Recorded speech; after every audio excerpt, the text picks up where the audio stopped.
The parables of Matthew 25, lessons on readiness, love, and judgment.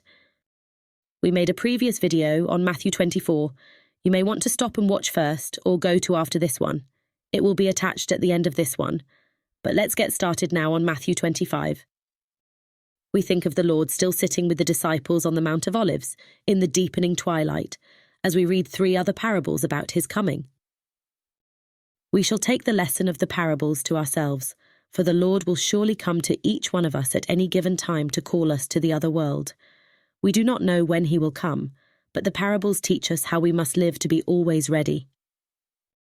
One parable told of the 10 virgins waiting for the bridegroom as he brought the bride from her home to his, where the wedding feast was spread. Such wedding processions are often seen in eastern towns. As we read the parable, we see that the wedding feast means heaven. Then shall the kingdom of heaven be likened unto 10 virgins, which took their lamps and went forth to meet the bridegroom, and 5 of them were wise, and 5 were foolish. While the bridegroom tarried, they all slumbered and slept. And at midnight there was a cry made, Behold, the bridegroom cometh, go ye out to meet him. But the wise answered, saying, Not so, lest there be not enough for us and you, but go ye rather to them that sell and buy for yourselves. The next parable was about talents which a man gave to his servants to use. As you read it, you will see some things in which it is like the parable of the pounds, which we have read, and some in which it is different. The talent was a large sum of money, probably more than $1,000. It is from this parable that talent has come to mean ability of any kind. For the kingdom of heaven is as a man travelling into a far country, who called his own servants and delivered unto them his goods. And unto one he gave 5 talents, to another 2, and to another 1, to every man according to his several ability, and straightway took his journey. Then he that had received the 5 talents went and traded with the same, and made them other 5 talents. And likewise he that had received 2, he also gained other 2. But he that had received 1 went and digged in the earth, and hid his Lord's money. And cast ye the unprofitable servant into outer darkness, there shall be weeping and gnashing of teeth. The last parable is about a shepherd and his sheep and goats. You know how the shepherd in Palestine leads his flock where there is green pasture and water to drink, and keeps them safe at night. At night, perhaps the shepherd separates the sheep from the goats and gives them each their place in the fold. The Lord is our shepherd who leads us all, and feeds and protects us. When the day of earthly life is over, he calls us to our eternal home, but not all are ready for the same home. The sheep in the parable are those who have done good, kind deeds for the Lord's sake. The goats are those who have known what was good, but have not done it except for show. They cannot live in heaven, for to be useful from love, and to the Lord, and useful to one another is heaven. And all the holy angels with him, then shall he sit upon the throne of his glory, and before him shall be gathered all nations, and he shall separate them one from another, as a shepherd divideth his sheep from the goats. And he shall set the sheep on his right hand, but the goats on the left. Then shall the king say unto them on his right hand, Come, ye blessed of my Father, inherit the kingdom prepared for you from the foundation of the world. For I was an hungered, and ye gave me meat. I was thirsty, and ye gave me drink. I was a stranger, and ye took me in. Naked, and ye clothed me. I was sick, and ye visited me. I was in prison, and ye came unto me. Then shall he say also unto them on the left hand, Depart from me, ye cursed, into everlasting fire, prepared for the devil and his angels. For I was an hungered, and ye gave me no meat. I was thirsty, and ye gave me no drink. I was a stranger, and ye took me not in. Naked, and ye clothed me not. Sick and in prison, and ye visited me not.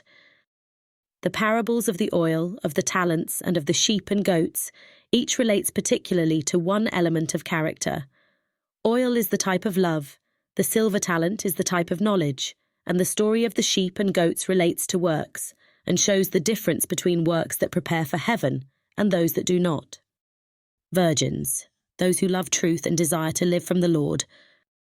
10 virgins, those who are really in this desire and also those who only appear to be in it. The oil, the love of the Lord and goodness.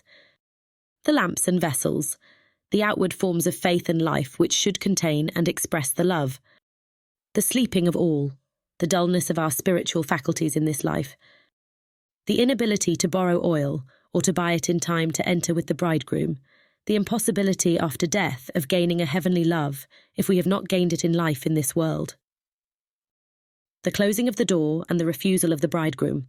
No unwillingness of the Lord to give the joys of heaven, but the impossibility of enjoying heaven if the love of heaven is not in the heart. The travelling of the man into a far country, the Lord's seeming remoteness, in order that we may be free in serving him. The silver committed to each one, the spiritual knowledge which the Lord gives to each one of us to use. The 5 talents, knowledge received in an innocent, childlike way. 2 talents, knowledge received in a more intellectual, youthful way. Each sum was doubled, the adding to each knowledge its appropriate goodness as it is faithfully used. The 1 talent, knowledge which remains alone or is not used and is not joined with goodness. The words to the servant with 1 talent. We ought to use the knowledge that is given us, even if it seems a hard duty. Blessings will follow.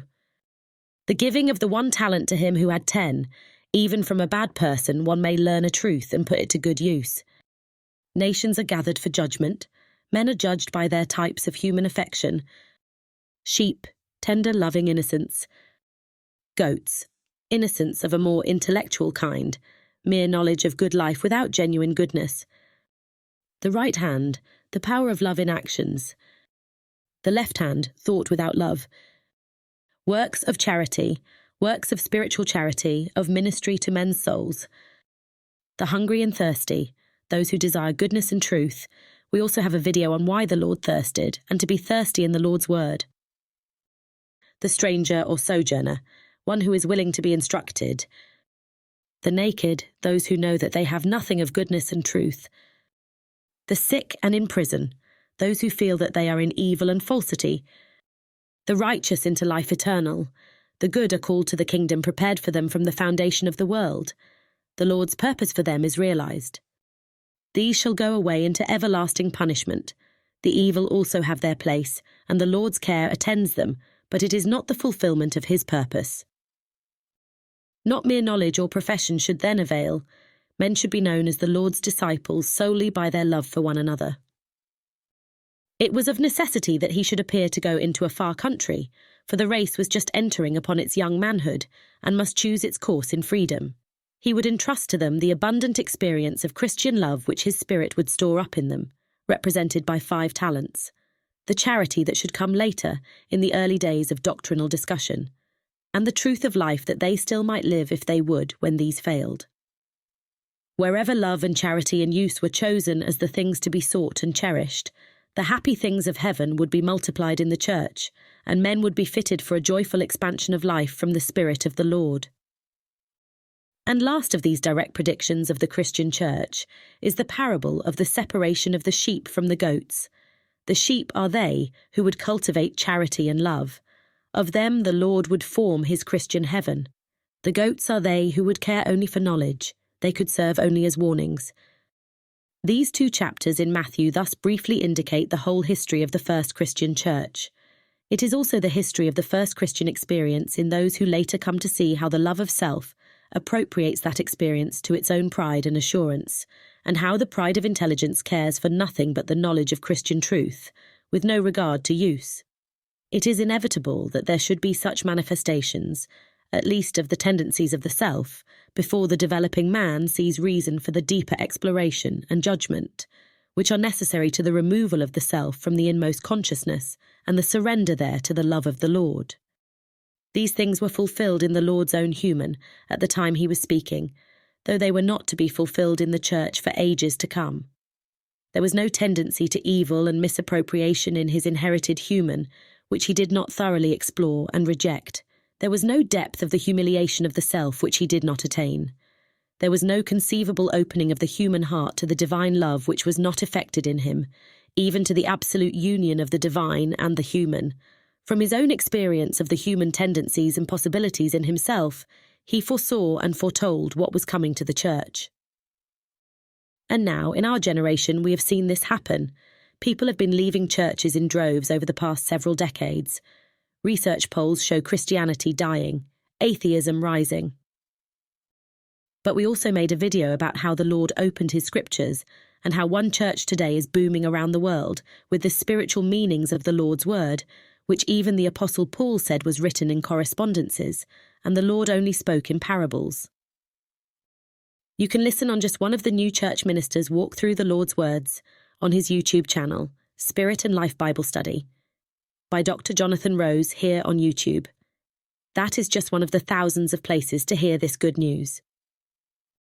This good news of the gospel is now spreading around the world. The Lord has returned with his Spirit of truth as he promised. We have other videos, but there is a 1-hour video that goes through not only Matthew 24, but the other prophecies from the prophets, and what the new heaven and new earth truly mean. It is eye-opening. Thanks for watching. Please leave your comments below, and if you are new here, we welcome you to subscribe for our upcoming videos.